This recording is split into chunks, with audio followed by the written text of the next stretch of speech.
করার কোনো দরকার নেই।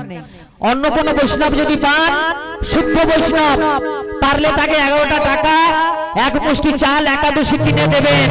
কারণ বৈষ্ণবকে দিলে বৈষ্ণব সেটাকে রন্ধন করে ভগবানকে নিবেদন করে প্রসাদ পাবে, আর আপনার দেওয়াটা তার সঙ্গে সেই স্বীকৃতিটা আপনি পাবেন। তাই মা ভগবান বললেন গৌর হরি যে জীবকে ভালোবাসো আর নামকে ভালোবাসো, বৈষ্ণবকে ভালোবাসো। আর একটা কথা বলেছিলেন, কি বলেছিলেন? ভক্তপদ রজ, ভক্তপদ জল, ভক্তভুক্ত উচ্ছিষ্ট 3 মহাবল। যদি ভক্তের চরণ ধুলি নিতে পারো, ভক্তের উচ্ছিষ্ট প্রসাদ, ওমা উচ্ছিষ্ট প্রসাদ মানে যে প্রসাদ আজকের ভগবানের সেবা হলো, ওই প্রসাদ যখন ভক্তরা সেবা করলো সেই প্রসাদ হয়ে গেল মহাপ্রসাদ। ওই প্রসাদ যদি তুমি পান করতে পারো, তুমি যদি গ্রহণ করতে পারো, তাহলে তুমি অনায়াসে ভাগবত ধামে চলে যাবে। তাই গৌর সীতানাথ কৃষ্ণ প্রেমানন্দে হরি হরি বল। তাই মহাপ্রভু বললেন এই কলিযুগের মানুষরা হলো অহংকারী। এরা বলে গোবিন্দে বৈষ্ণবে নাম ব্রহ্ম বৈষ্ণবে স্বল্প পূর্ণ পতন রাজন বিশ্বাস নৈব জায়তে। বলে কলিযুগের মানুষ মহাপ্রসাদে গোবিন্দে নাম ব্রহ্মণী বৈষ্ণবে, মানে মহাপ্রসাদে গোবিন্দ নামে হরি নামে আর বৈষ্ণবের প্রতি এদের কোন নিষ্ঠা থাকবে না। কেন? স্বল্প পূর্ণ বতাং রাজন বিশ্বাস নৈব জায়তে। এদের মধ্যে ভক্তি কম, বিশ্বাস কম, আশা কম, ধৈর্য কম, মন চঞ্চল। তাই আপনি আগে মনটাকে স্থির করে ভগবানের কৃপা পাবেন। আর সাধু সঙ্গ কেমন ভাবে করবেন? সাধু সঙ্গ সর্বশাস্ত্রে কয় লবমাত্র সাধু সঙ্গ জীবের ভগবত প্রাপ্তি হয়। সাধু সঙ্গ থেকে হয় শ্রবণ কীর্তন, শ্রবণ কীর্তন করলে হয় অনর্থ নিবর্তন, অনর্থ নিবর্তন হইলে হয় রুচি উপজয়, রুচি উপজয় হইলে হয় আসক্তি প্রচুর, আর আসক্তি প্রচুর হইলে হৃদয়ে জন্মে কৃষ্ণ প্রেম প্রতঙ্গ। তাই সবাই সাধু সঙ্গ করতে হবে। কেন? এই কলিযুগে 5টা জিনিস না করলে ভগবানের কৃপা পাওয়া যাবে না। হরিনাম করতে হবে, সাধু সঙ্গ করতে হবে, গীতা ভাগবত শ্রবণ করতে হবে, ব্রজে বাস করতে হবে, আর ভগবানকে সেবা দিতে হবে। ওমা আপনারা বলতে পারবেন সেবা ক ধরনের হয়? ওমা কেউ কি বলতে পারবেন মা? হ্যাঁ কি না বলুন, না হলে বলুন। হ্যাঁ ওমা সেবা 5 ধরনের সেবা আছে। একটাকে বলে বিগ্রহ সেবা, একটাকে বলে ভাগবত সেবা, একটাকে বলে নাম সেবা, একটাকে বলে গুরু সেবা, আর একটাকে বলে ধাম সেবা। এই 5টা সেবা করলে ভগবানের কাছে যাওয়া যায়। ভগবান 4টে জায়গায় সব সময় থাকে।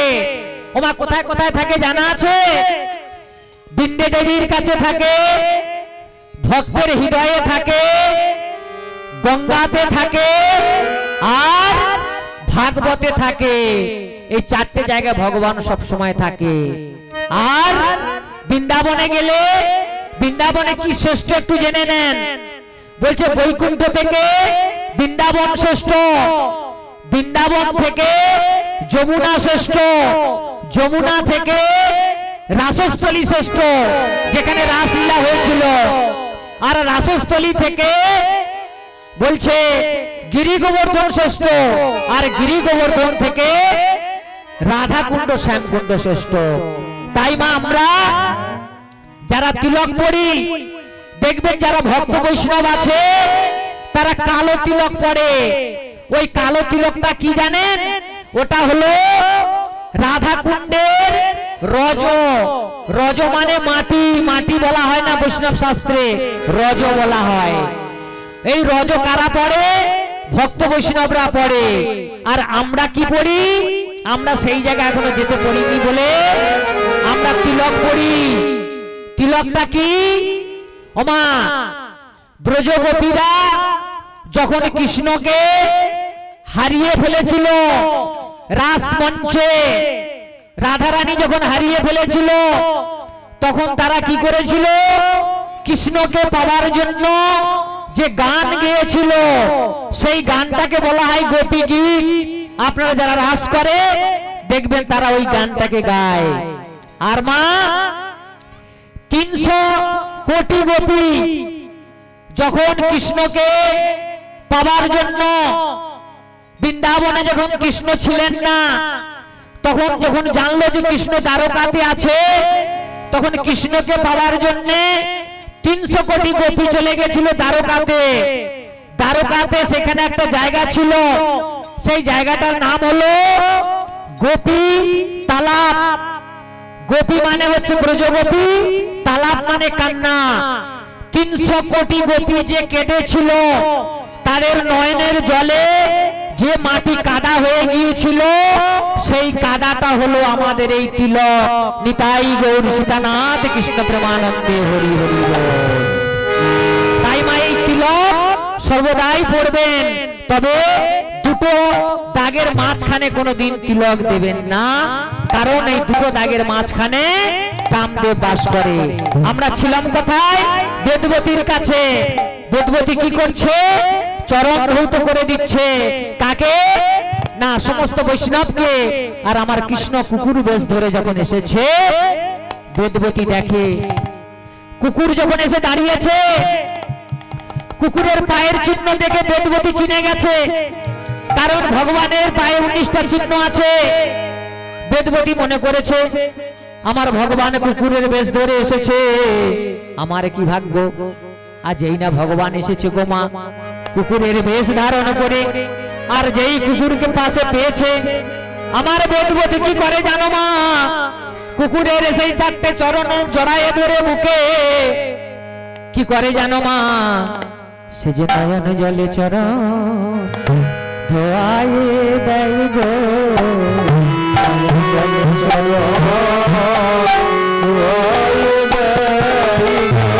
নয়ন জলে চরণ ধোয়ায়ে দেয় গো।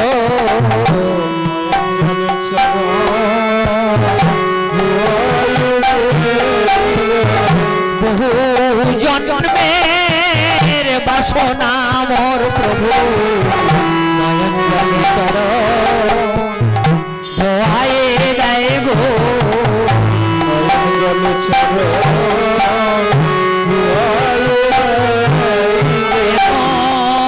দিনারে হয় বানা হয়, নয়ন জলে চরণ ধোয়ায়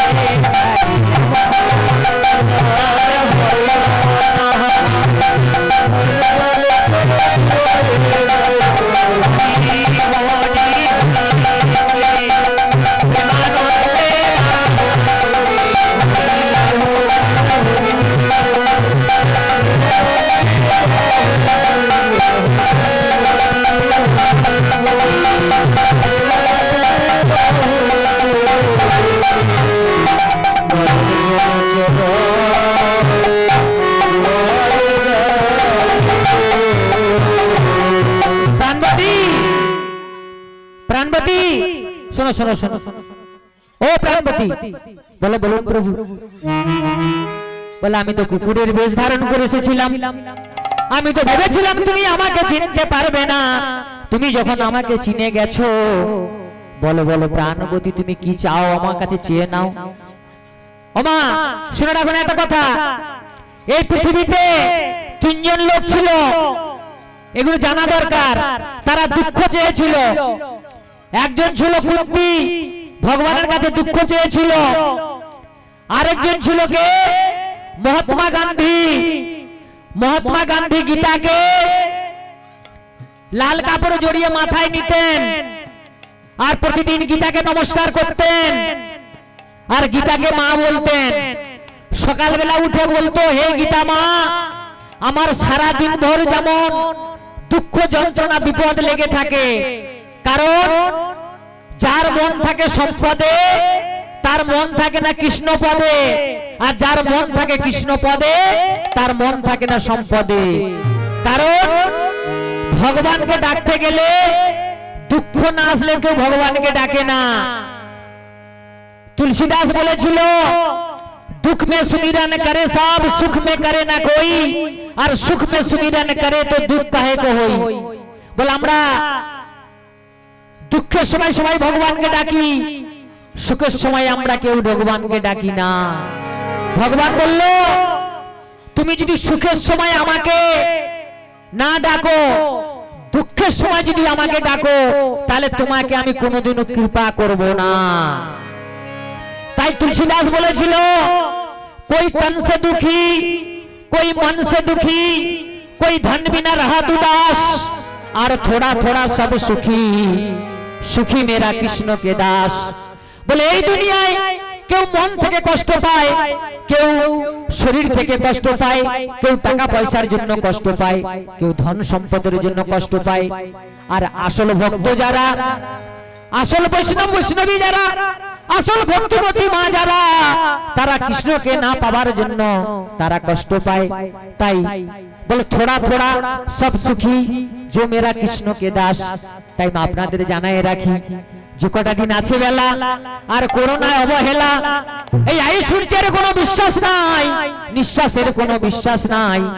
তাই ভবা পাগলাকে দুঃখ করে বলেছিল, ওমা কি বলেছিল? ভবা পাগলা বলেছিল, কি বলেছে? ভেবে দেখ মন কেউ কারো নয়, মিছে মায়া ভূমণ্ডলে।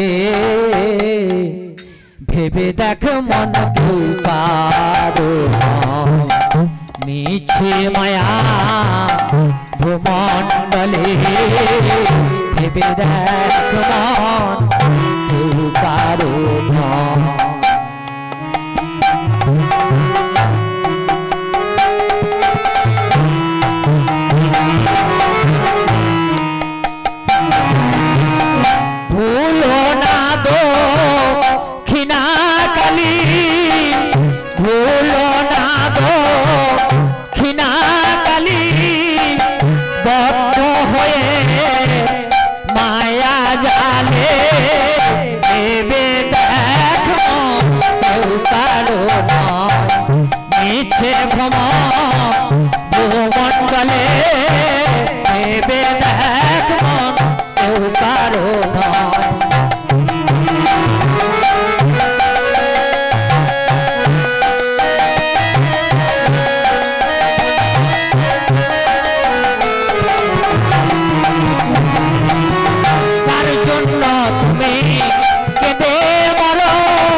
ভবা পাগলা এত উন্নত গান বলেছে, গানগুলো যেমন তেমন গান নয়। আজকে আমরা ভুলে গেছি কাজী নজরুল ইসলামকে, আমরা ভুলে গেছি নাসির মাহমুদকে, আমরা ভুলে গেছি বিদ্যাপতিকে, আমরা ভুলে গেছি চণ্ডীদাসকে, আমরা ভুলে গেছি গোবিন্দ দাসকে, আমরা ভুলে গেছি কাকে? রামচন্দ্রকে, আমরা ভুলে গেছি গোবিন্দচন্দ্রকে। ওমা কেন জানেন? এই গোবিন্দ কবিরাজ আর রামচন্দ্র কবিরাজ, এই ঘটনা না শুনলে বুঝতে পারবেন না। এরা দুজন ছিল ভাই ভাই। রামচন্দ্র কবিরাজ কৃষ্ণ ভক্ত আর গোবিন্দ কবিরাজ হলো কালী ভক্ত। একদিন রামচন্দ্র কবিরাজ কি করেছে? বৈষ্ণবকে ডেকে প্রসাদ কৃষ্ণকে দিয়েছে। এখন সেই প্রসাদ গোবিন্দ কবিরাজের যে ব্রাহ্মণ, এখন সেই বৈষ্ণবের দেওয়া প্রসাদ মা কালীকে নিবেদন করে দিয়েছে। যেই নিবেদন করে দিয়েছে বাবা, রাত্রিবেলা গোবিন্দ দাসকে মা কালী স্বপ্ন দিচ্ছে, গোবিন্দ বলে এতদিনে তোকে কৃপা করলাম। বলে কেন মা, তুমি এতদিন আমাকে কৃপা করলে না, আজ কেন করলে? বলে আজ কেন করলাম জানিস? বলে আজকের যে তুই আমার কৃষ্ণের উচ্ছিষ্ট প্রসাদ আমাকে দিয়েছিস বলে আজ তোকে আমি কৃপা করলাম। বলে ও মা, আমি তো এতদিন জানতাম তুমি সর্বশ্রেষ্ঠ মা কালী, তোমার আবার প্রভু আছে, আমার তো জানা ছিল না। মা কালী বলে ওরে আমার তো প্রভু আছে। বলে আমার প্রভু কে জানিস? বলে আমার প্রভু হলো কৃষ্ণ।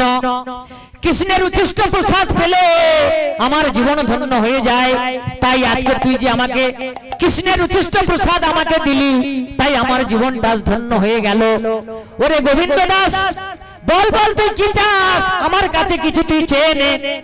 তখন গোবিন্দ দাস কেঁদে কেঁদে বলেছিল, গো মা, আমি এতদিন জানতাম যে তুমি সর্বশ্রেষ্ঠ, কিন্তু আজকের জানলাম আমার কৃষ্ণ সর্বশ্রেষ্ঠ। ও গো মা, তোমার কাছে যদি কিছু চাইতে হয়, ও মা তুমি আমাকে এই আশীর্বাদ করো। কি আশীর্বাদ করবে জানো মা? যেন আমি গোবিন্দের চরণ সেবিতে পারি, গোবিন্দের চরণ সেবিতে পারি।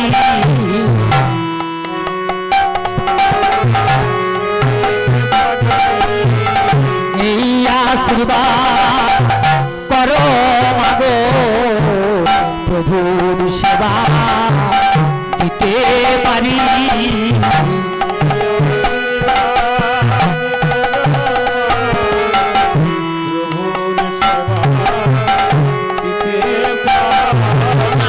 জ্ঞান ভক্তি জাগায়ে দাও মা, প্রভুর সেবা দিতে পারি।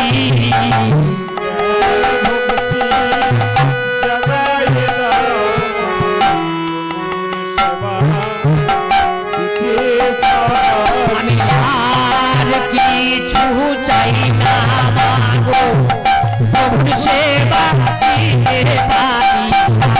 কিছু চাই না মাগো, প্রভুর সেবা দিতে পারি।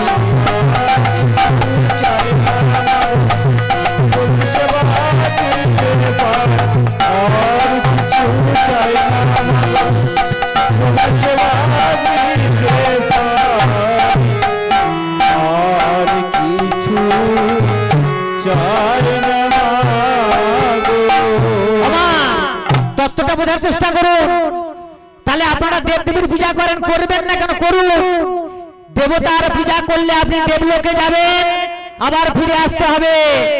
আর কৃষ্ণকে পূজা করলে, হরি সেবা করলে, হরি নাম করলে আপনি যখন যাবেন আর আপনাকে ফিরে আসতে হবে না। এবার ভালো মন্দ আপনার কাছে, কারণ নিজের ভালো পাগলও বোঝে। আপনি দেবদেবীর পূজা করবেন না আগে কৃষ্ণের পূজা করবেন, সেটা আপনি ঠিক করুন। তাই ভগবান গীতাতে বলেছে, মা ও মায়েরা আপনারা একটু বেশি করে কথা বলে নেন, তারপরে আমি ভাগবত পাঠ করবো। রাধে রাধে, হরে কৃষ্ণ। ও মা, ভগবান গীতাতে বলেছে, সর্বধর্মান পরিত্যাজ্য মামেকাং শরণং ব্রজ, অহং তাং সর্বপাপত্য মোক্ষামি মা শুচ। তার কথার মানে কি? বলেছে সর্বধর্ম পরিত্যাজ্য। কোন ধর্ম? বলে তোমার ইন্দ্রিয় ধর্ম, তোমার হাত পা চক্ষু কর্ণ নাসিকা জিহ্বা যা আছে সব আমার সেবায় দাও, আর মনটা আমাকে দাও, আর তোমাকে কিছু দিতে হবে না। তাই মা, আজকে ভগবান বেদবতীকে বলছে তুমি আমার কাছে কিছু চেয়ে নাও। কি চাইবে? বেদবতী বলছে আপনাকে যখন পেয়েছি আমি কি চাইবো? কষ্ট চাইবো। কেন? যেমন কুন্তি চেয়েছিল, যেমন মহাত্মা গান্ধী চেয়েছিল, তাই তুমি আমার কাছে কষ্ট দাও, দুঃখ দাও, যন্ত্রণা দাও। আমার ভগবান কি করলেন? বেদবতীকে দুঃখ দিয়ে দিলেন। ওমা কি হলো?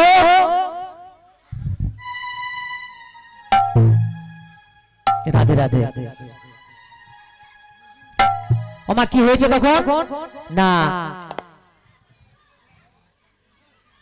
সামনে বসে, এই মেয়ে সামনে বসে এত কথা হাসি বললে না করলে আমাদের ভাগবত পাঠ না উল্টে যাবে। তোমাদের বারবার বলছি তোমরা কবে আর কবে চৈতন্য হবে মা? তোমাদের চৈতন্য যুগে এসে এখনো চৈতন্য হলো না, আর কবে হবে মা? বারবার অনুরোধ করে বলছি, ভাগবতে কথা বলবে না, অপরাধ হবে মা। রাধে রাধে, হরে কৃষ্ণ। ও মা, কি হয়েছে? বেদবতীকে কষ্ট দিয়ে দিল। কষ্ট দেওয়ার জন্য কি হয়েছে, যেই ঘুরে দেখে আমার ভগবান নেই, বাড়ি থেকে আওয়াজ আসছে, কান্নার আওয়াজ, কি তার বাবা মারা গেছে। সবাই মিলে চিতা করে তাকে সবাই মিলে শ্মশানে নিয়ে যাচ্ছে। আর যেই না শ্মশানে গিয়ে রেখেছে মা, আবার বাড়ি থেকে খবর এলো তার মা মারা গেছে। একসঙ্গে বাবা মাকে চিতাতে দাহ করা হলো।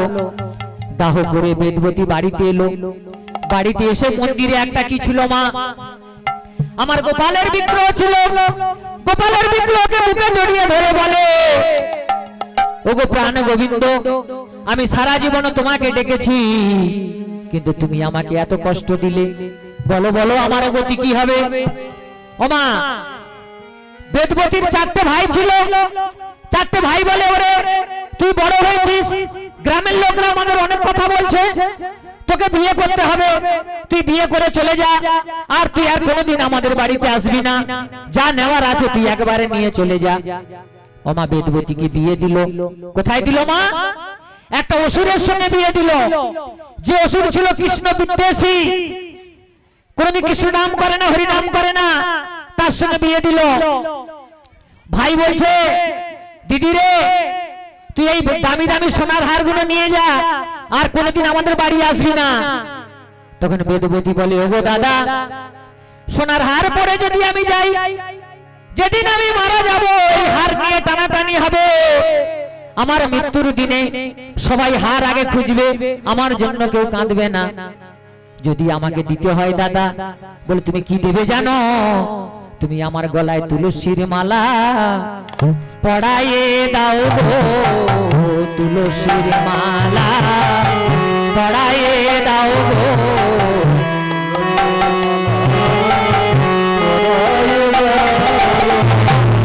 থাকিলে প্রাণ গোবিন্দ পাবো, তুলসীর মালা পড়াইয়ে দাও গো।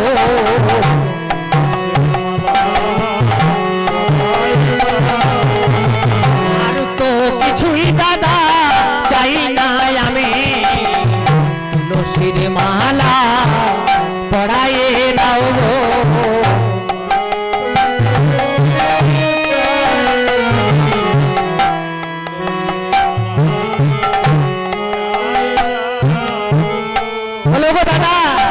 তুলসীর মালা যদি আমার গলায় থাকে, প্রাণ গোবিন্দ সর্বদাই আমার সঙ্গে থাকবে, আমি সোনার হার পরার আমার দরকার নাই। ওমা চলে গেল। শ্বশুর বাড়িতে যখন গেছে, শাশুড়ি স্বামী তারা তো কৃষ্ণ ভক্ত নয়, তারা কোথায় তক্তার মধ্যে বসতে দিয়েছে। আর বেদবতী তার প্রাণ গোবিন্দ বিগ্রহকে কোলে করে নিয়ে আছে। বলে, ওটা কিসের ঠাকুর, নিচে ফেলে দে। বেদবতী বলে, ওটা কিসের ঠাকুর নয়, ওটা আমার হৃদয়, বলে ওকে আমি ফেলতে পারবো না। ওমা বলে, ওকে যদি ফেলে দাও তাহলে আমি ফিরে চলে যাব, তোমার সংসার করব না। শাশুড়ি বলে, নতুন বউ বাবা, ঝগড়া করে লাভ নেই, থাক ঘরে। ওকে কি হলো, রাখলো একটা ঘরে। তার ফুলসজ্জা রাত্রিতে ভালো করে সাজিয়ে দিয়েছে। আর ফুলসজ্জা রাত্রি দিনে বেদবতী কি করেছে জানো মা? সেই প্রাণ গোবিন্দের বিগ্রহকে কোলে করে নিয়ে আর ফুলসজ্জার সেই বিছানায় বসে কাঁদে।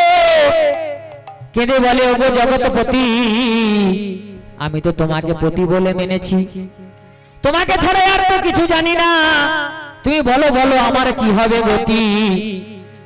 এই তুমি কাঁদছো কেন? এই কি হয়েছে তোমার? তোমার এখানে না, ওই ফুলসজ্জার রাত্রিতে হচ্ছে। স্বামী এসে বলছে, তুমি কাঁদছো কেন? কাকে নিয়ে রেখেছো, কিসের মূর্তি? ফেলো। বেদবতী বলে, মূর্তি তো আমি ফেলবো না। বলে, এটা আমার জগৎপতি। বলে, তুমি মূর্তি যখন ফেলবে না, তুমি এই মূর্তি নিয়ে থাকো, আমি চললাম। ওমা বেদবতীকে ফুলসজ্জা রাত্রিতে ত্যাগ করে তার স্বামী চলে গেল। আর বেদবতী কি করে মা? সকালবেলা গ্রামের সমস্ত বান্ধবীদের ডেকে নিয়ে এইবার সেই প্রাণ গোবিন্দকে কোলে করে নিয়ে আর কি করছে? সকালে বাড়িতে বসে হরিনাম করছে। ওমা কিভাবে করছে? জীব জাগো বলে গোরা চাঁদ ডাকে জীব জাগো জীব জাগো গোরা চাঁদ ডাকে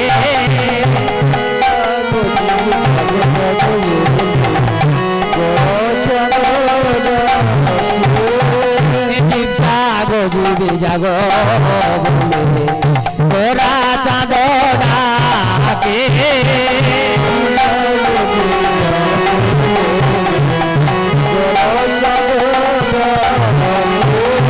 আর কত মায়া যাও হে বলে পিশাচির কোলে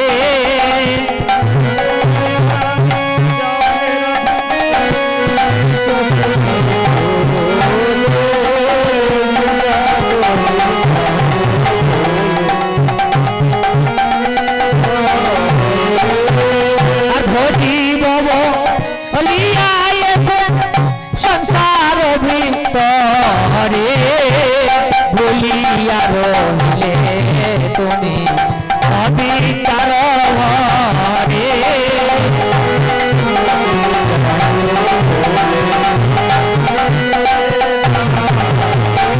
ঘরে কত নিদ্রা যাও হে মায়া পিশাচির কোলে কত নিদ্রা যাও হে মায়া পিশাচির কোলে জীব জাগো জীব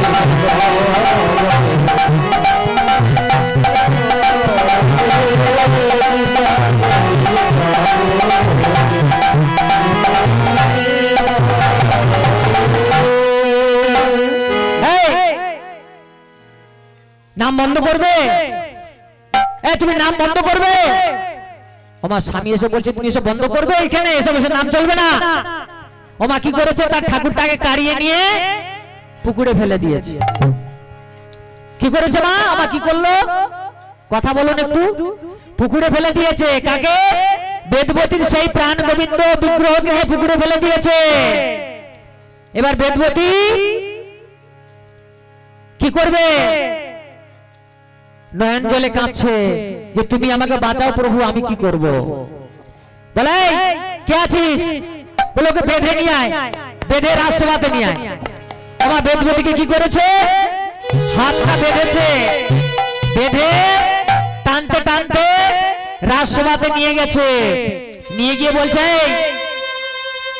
এই অসুরগুলোকে কৃষ্ণ নাম করা এখানে কৃষ্ণ নাম চলে না বলে কি আছিস বলে এর জিভটা কেটে নে তো ওমা ছুরি আনা হয়েছে ছুরি এনে বেদবতীর জিভ কেটে নেওয়া হয়েছে ওমা এখানে একটা কথা বুঝবেন বেদবতী ভগবানের কাছে বর চেয়েছিল ভগবান বলছে তুমি কি চাও বেদবতী বলেছিল আমাকে দুঃখ দাও দেখুন দুঃখটা কেমন পাচ্ছে বাবা মারা গেল মা মারা গেল স্বামী ত্যাগ করলো ভগবানকে কাড়িয়ে নিল এইবার তার জিভ কেটে নিল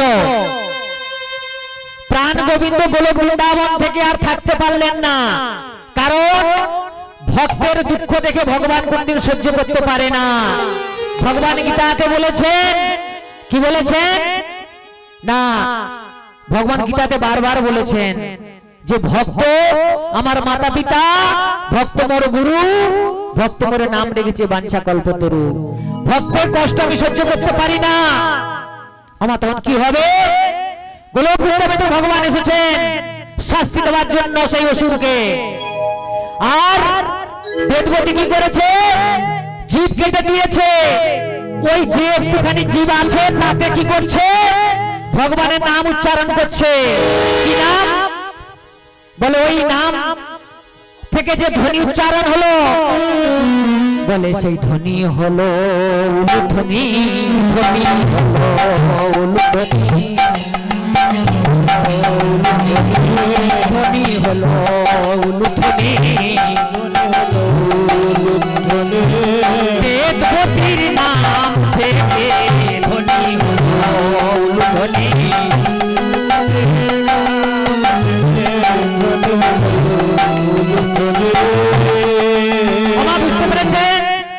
বেদবতী জীব কাটা অবস্থা করেছিল যে ধ্বনি প্রথম উচ্চারণ হয়েছিল